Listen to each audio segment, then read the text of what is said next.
Hello and welcome back to Turnabout Substitution. Last time we left off, a mysterious bus killing had happened, but Erlenmeyer wasn't there. We're gonna go figure out what the heck to do with that is.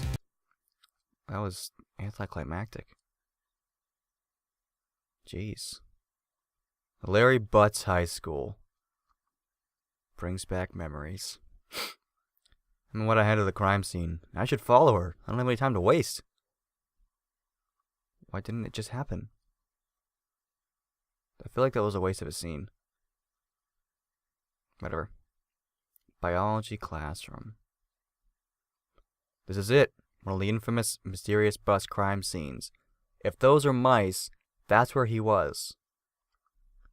I've heard it described plenty of times, but nothing comes close to actually seeing it. It's lugubrious, but somehow, maybe, poetic? What the frick does that word mean? Stop daydreaming and start looking for clues, Apollo. Usually we only find this crime scene without the victim's body, so this is an important chance. What? I was wondering if another one of these would turn up after Erlenmeyer escaped. Remember, the big question we want to answer is, was this the real scene of Chambers' murder? I don't think so. Something just doesn't fit. Well, only scientific investigation will let us truly find out. Let's start searching. There's no music. I might put music in after this. Let's check the mice. Hey, what's with these mice? They're not doing anything and look kind of yellow. Maybe that I haven't been taking care of them properly? No, it's gotta be more than that. I've never seen anything like this. Looks like they're sick with something. Do you think they're related to the case? I don't know. But I might as well take one down to the lab to be sure. It's gotta. This is where he was. What is this? Here it is. A sheet of music signed Charles Darwin. Let me see. Seems to be exactly the same as the others. Which would mean this crime scene is the real deal. Great. Check that out, by the way. Oh. Found at the biologic research station. Biology classroom, laboratory mice of strange color. I've never seen anything like that before. One of the famous clues left by the serial killer, not a fake. How would you tell it was a fake in the beginning? In the first place. In the beginning. What's over here? It must have been hard to arrange these pictures like the shape of a bust with all the tables in the way. Of course, that didn't stop whoever did this. Well, what's the bust a picture of, then? Ugh, these fake naked pictures. No wonder why they weren't disclosed to the public. Ugh, I really don't want to... Wait, these aren't pictures of the judge. What? Let me see. These are pictures of Erlenmeyer. Impossible! They're supposed to be pictures of the victim. What does this mean? Erlenmeyer's the victim. I can think of two explanations. One, Erlenmeyer planned to kill himself, or two, this was set up by an imposter at an extremely unfortunate time. Or three, Erlenmeyer's innocent. I think this is the confirmation I've been looking for. I don't know why I was right to trust my gut feeling. Photos of Erlenmeyer added to the court record face down. That's a good detail. If I press tab, is it gonna... Can I at least... Good. I'm going to guess this was an imposter. I should play along with that for now. But then how do they know all the details of the crime scene? The imposter would need to work in law enforcement. We'll deal with the identity of the imposter a little later. If we can confirm that this was the work of an imposter, then it will be irrelevant to the crime, and we won't need to know who exactly did this. Oh, but what do you mean? It's a break-in. It's still a crime. Wow. There's got to be something else here. Busts. No, stop. That blackboard, every student's nightmare. Or at least mine. Even when someone else went up there, I would get nervous. I guess that's... What? I guess that was the Grey Mary blood at work. Sure, Apollo, I understand that reference. Not really. Is there anything else here? No clues here. Oh, I can talk. So, do you think this is an actual crime scene? No, Chambers had to have been run over at the cemetery, and I'm not finding any blood or traces of a struggle. Of course, most of this murder hasn't been consistent with Erlenmeyer's usual methods. I'm gonna guess he planned to follow his usual MO, but something went wrong along the way. Wrong. So this can let us figure out the exact modus operandi. The killer met with his victims, rendered them unconscious, then left a scene like this where they had met. Then he would go to the cemetery, kill the victim, and dispose of the body. It sounds simple, but it fits. And this time, the victim woke up, so Erlenmeyer had to get rid of him in the car. Oh. But there were a few holes. The mysterious bus crime scene would always be in the victim's home, but this time it was in the biology classroom. Well, this classroom was probably Erlenmeyer's only hiding spot. Again, the mice. I guess, but the other contradiction is more decisive. Chambers' own car was parked near his brother's grave, with flowers in the trunk. Pretty obvious that he went there of his own accord. So Erlenmeyer couldn't have brought him there to dispose of him. Also, if he was planning on killing Chambers there, shouldn't there have been a knife or a weapon? It was just speculation. I can work out the finer details later. If I look over the evidence again with a scientific eye, I'm sure I'll find a solution. Sure. I'm guessing this was set up by an imposter, either in a very strange coincidence or as Erlenmeyer's accomplice to lead the investigation off track. Accomplice? Maybe. Keep thinking all the imposter theories you want. This way, no one will see it coming tomorrow in court when I try to use the photos to get Erlenmeyer off the hook. Well, I think I found everything I'm going to find. I'm going back to the station. You found everything? Emma, let me tell you a little something. I'll let you know if I find anything interesting about this evidence, Apollo. Thanks. Thanks for helping me investigate. No problem. See you later, Emma. I don't think I'm going to find anything else here either. Yeah, you found it. Okay. Okay, so I guess that wasn't useless then. Gonna talk to somebody, no doubt. Polly! Oh. Polly, I finally found you. Rhea, what are you doing here? I want to apologize for how I acted at the detention center. You've been so nice to me. It was stupid to think you took the case to spite me. Yes, it was. No, I should have known how you'd react. You didn't do anything wrong, so just let me apologize, okay? You only did what we thought was right. We thought he might have been wrongly accused, just like the Chambers 3 days ago. Nobody believed him. All the evidence pointed to him, yet you believed in his innocence and took the case, and won. Your strong conviction. That's what I like about you, Polly. Maybe he'll be right this time, too. And even if Erlenmeyer killed my brother, I suppose if he really didn't kill Judge, he doesn't deserve to be declared guilty for it.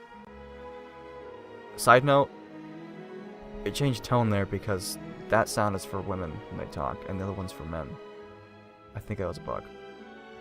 I figured I'd give you a second chance. So what have you found so far? Well, there's a mysterious bus crime scene in the school here. What? Yeah, in Erlenmeyer's old biology classroom. This isn't very good for our case, Polly. No, it's great. Remember how there would always be pictures of the victim? This time, there were pictures of Erlenmeyer. But that means Erlenmeyer is innocent. I should have just trusted you from the start.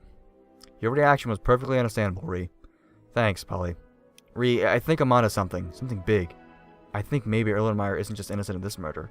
Maybe he's innocent of all the murders. And the real serial killer is out there, feeling cocky and confident because the police took the wrong guy. But to bring this guy out of the shadow and expose him, I'm gonna need your insight and your strength, your wit. I need you, Rhea. Don't worry, Polly. I'll do everything in my power to help you.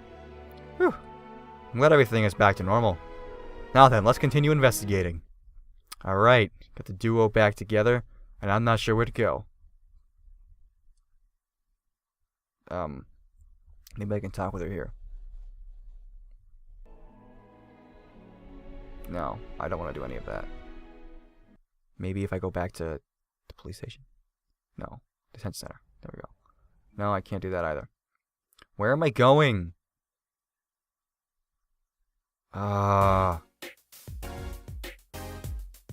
This bugs me so much. Do I need to go back to the high school?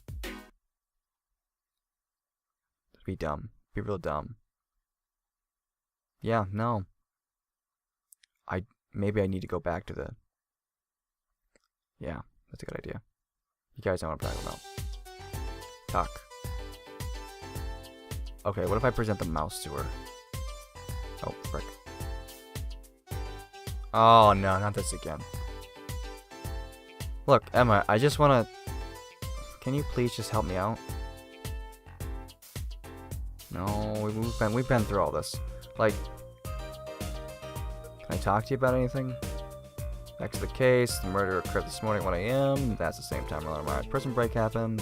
Went over by his own car. Yeah. I just kind of want to speed through this because it's something that she's already talked with us about. But it's not checked off. So maybe I need to do it again. Oh god. That didn't just happen. Wow. That's horrible. You're right, it is Emma. Chambers, evidence. Yeah, because it's checked off now. I'm just going to click through all this because we've already seen this. Which means you had a luck. Yep, okay. Thank you, Emma, for your wonderful insight. Appreciate it. Not very happy about you stealing my thunder earlier. Still kind of mad at you, but everything's good. My bracelet's still gone. I guess we'll just present everything. Oh, jeez. Maybe just go back to... Yeah, let's go back to the Right Anything Right agency. DK and co-office. Talk with Emma. Rhea.